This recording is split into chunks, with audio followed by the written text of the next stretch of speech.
Selamat siang teman-teman, saya Maria Flora Fionisi Anul, mahasiswa PPG Prajabatan Gelombang 1 tahun 2024 dari LPTK Universitas Nusa Cendana.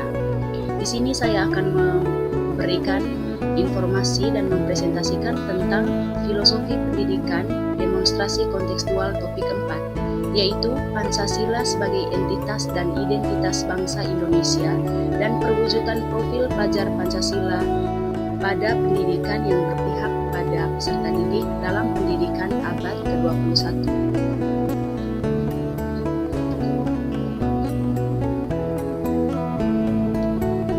Pancasila sebagai entitas, yaitu Pancasila merupakan sebuah gagasan yang berbeda dari gagasan lainnya karena merupakan pemikiran yang dikemukakan oleh bangsa Indonesia yang menjadi jati diri bangsa Indonesia. Entitas memiliki makna bahwa sesuatu dengan keunikan dan perbedaan.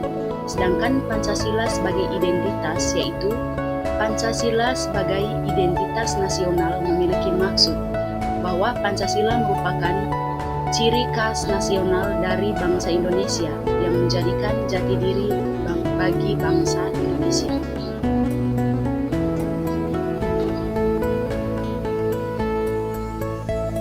Salah satu karakter bangsa Indonesia adalah kebinekaan atau diversity dalam suku, ras, agama, dan budaya.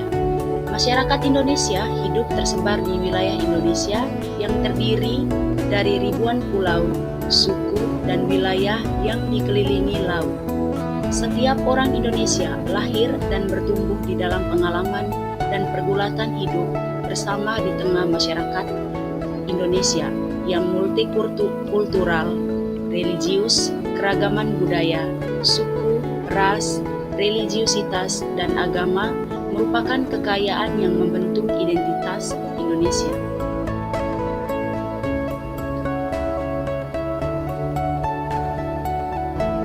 Sila Pancasila memuat nilai-nilai luhur kehidupan berbangsa dalam perjalanan sejarah yang panjang. Yang pertama, ketuhanan yang Maha Esa. Semua warga Indonesia yang berasal dari berbagai suku, bangsa, ras, dan budaya memiliki keyakinan kepada Yang Maha Esa. Religiusitas merupakan identitas manusia Indonesia yang memberi dasar bersikap dan bertindak etis di tengah masyarakat. Saling menghargai pemeluk agama dan kepercayaan yang berbeda merupakan bagian dari kesadaran dan praktik hidup bersama. Yang kedua, kemanusiaan yang adil dan beradab. Sila kedua menekankan prinsip etis, pentingnya menghargai sesama warga masyarakat tanpa diskriminasi karena perbedaan latar belakang budaya, etnis, suku, dan kepercayaan. Kemudian yang ketiga, persatuan Indonesia. Menghargai nilai-nilai yang menyatukan di tengah perbedaan dan keragaman merupakan sikap dasar yang perlu dikembangkan dalam hidup di tengah keluarga, masyarakat, dan ruang sekolah.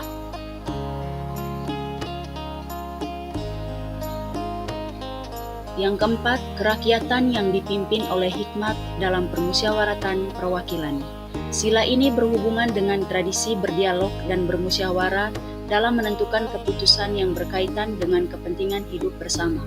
Dan yang kelima, keadilan sosial bagi seluruh rakyat Indonesia. Sikap adil didukung dengan kesetia kawanan dan kemurahan hati untuk hidup saling membantu atau gotong royong. Berikut profil pelajar Pancasila. Pancasila memuat nilai-nilai yang perlu dilestarikan dan diwariskan dari generasi ke generasi melalui pendidikan. Yang pertama, beriman, bertakwa kepada Tuhan Yang Maha Esa. Yang kedua, berkebinekaan global. Yang ketiga, bergotong royong. Yang keempat, kreatif. Dan yang kelima, bernalar kritis serta mandiri. Kemudian ada implementasi profil pelajar Pancasila di sekolah, yaitu yang pertama, berdoa sebelum memulai pelajaran, menjalankan perintah agama atau keyakinan masing-masing, mencintai dan menjaga kelestarian lingkungan sekolah, menghormati teman yang memiliki perbedaan agama, melakukan perenungan sebelum memulai pelajaran, dan berbuat baik kepada semua warga sekolah. Kemudian yang kedua, menghargai perbedaan suku, tidak membeda-bedakan teman berdasarkan kondisi fisik, dan saling membantu serta menghargai. Yang ketiga, menjaga kerukunan dan kekompakan dengan teman sekolah, mengutamakan kepentingan bersama, menghormati dan menghargai perbedaan di lingkungan sekolah dan kelas, menghargai guru dan jasa para pahlawan, serta bergaul dengan teman tanpa adanya diskriminasi.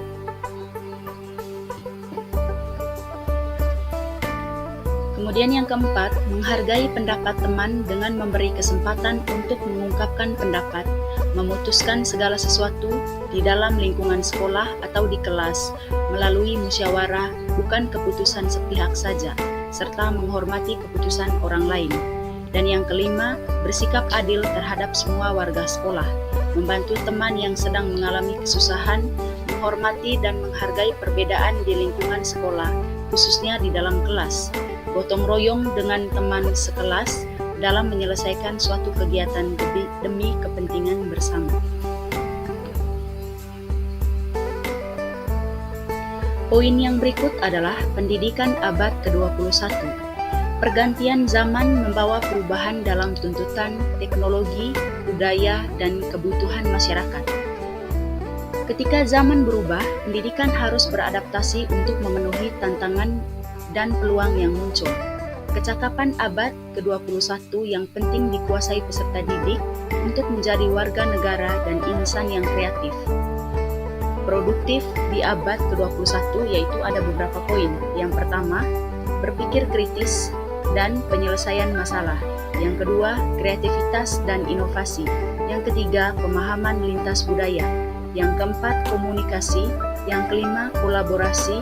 Yang keenam, literasi teknologi. Dan yang ketujuh, kemandirian.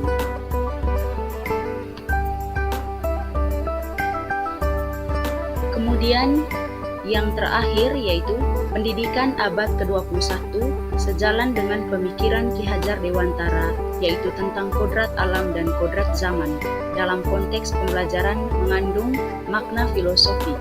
Yang pertama, dalam pembelajaran, pendidik harus mempertimbangkan potensi bawaan siswa yang heterogen, misalnya gaya belajar, kemampuan awal, kecerdasan, latar belakang budaya, dan lain-lain yang dikenal dengan pembelajaran diferensiasi. Kemudian yang kedua, dalam pembelajaran, pendidik harus memperhatikan keseimbangan, misalnya keseimbangan pengetahuan, keterampilan, dan sikap. Dan yang ketiga, pendidik harus menggunakan strategi pembelajaran yang mendukung perubahan zaman agar dapat menuntun siswa untuk mencapai kompetensi tuntunan zaman tersebut. Misalnya, pembelajaran yang fleksibel dan inovatif yang memungkinkan siswa untuk belajar sesuai dengan waktu dan cara yang paling sesuai bagi mereka.